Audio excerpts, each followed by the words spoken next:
नगर दक्षिण लोकसभा क्षेत्र में हर दिन कुछ न कुछ नया घटनाक्रम देखने को मिल रहा है।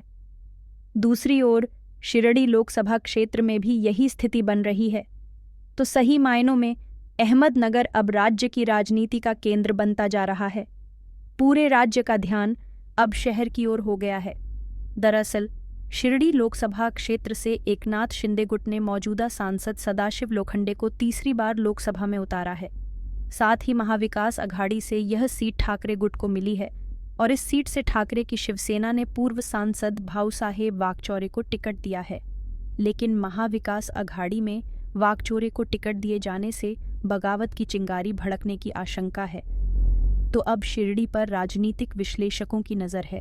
कांग्रेस से उत्कर्षा रूपवते ने वाकचौरे को टिकट देने पर नाराजगी जताई है। दरअसल उत्कर्षा जी इस सीट से चुनाव लड़ने की इच्छुक हैं। इस सीट से ठाकरे ग्रुप ने उम्मीदवार तो उतार दिया है, लेकिन फिर भी उन्होंने शिरडी सीट पर अपनी जिद नहीं छोड़ी है। अब उनमें पूर्व सांसद वाकचौरे के खिलाफ काफ़ी नाराजगी है और उन्होंने मांग की है कि कांग्रेस को यहां उम्मीदवार खड़ा करना चाहिए और दोस्ताना मुकाबला करना चाहिए। जैसा कि आप जानते हैं कि इस सीट पर ठाकरे समूह द्वारा अपने उम्मीदवार की घोषणा के बाद रूपवते ने प्रकाश अंबेडकर से भी मुलाकात की थी। इसके चलते शहर के राजनीतिक गलियारों में यह चर्चा भी देखी गई कि वंचित बहुजन अघाड़ी में उनकी एंट्री होगी। इस संदर्भ में बोलते हुए उन्होंने कहा कि प्रकाश अंबेडकर की मुलाकात सिर्फ मार्गदर्शन के लिए थी। मैं कांग्रेस में हूं, लेकिन महाविकास अघाड़ी को शिरडी की उम्मीदवारी पर पुनर्विचार करना चाहिए, अन्यथा हम अलग तरह से सोचेंगे, उन्होंने चेतावनी दी है। कुल मिलाकर उत्कर्षा जी ने शिरडी में विद्रोह करने की तैयारी दिखा दी है। उन्होंने कहा कि ठाकरे समूह द्वारा दिए गए उम्मीदवार के खिलाफ क्षेत्र में काफ़ी नाराजगी है।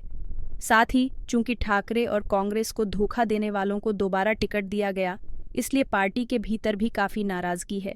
इसके चलते उत्कर्षा जी ने मांग की है कि इस बार या तो उम्मीदवार बदलें या फिर भिवंडी और सांगली की तरह यहाँ भी दोस्ताना मुकाबला होने दें।